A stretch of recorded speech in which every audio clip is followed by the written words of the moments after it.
Welcome to the Slop Farm. Enjoy the video.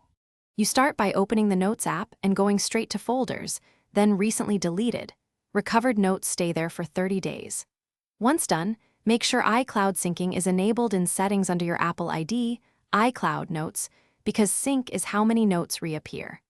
Also check other accounts like Gmail or Exchange in Settings Right Arrow Passwords and Accounts. Notes can live under those accounts. Do this now so you know where the notes should be coming from before trying restores or deeper recovery steps. Next, sign into iCloud. On a browser, open Notes and check both the main folders and Recently Deleted there. Sometimes Web Restore is faster. If that fails, use a computer. Connect your iPad and restore from a recent iTunes or Finder backup.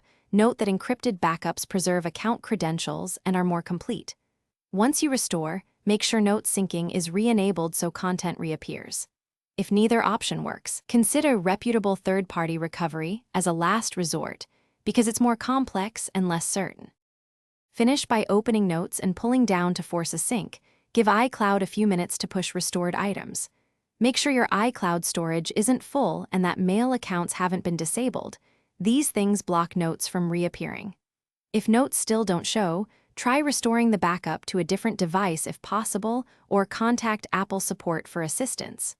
One troubleshooting tip: if you can't find a note, check other devices signed into the same Apple ID before doing more restores.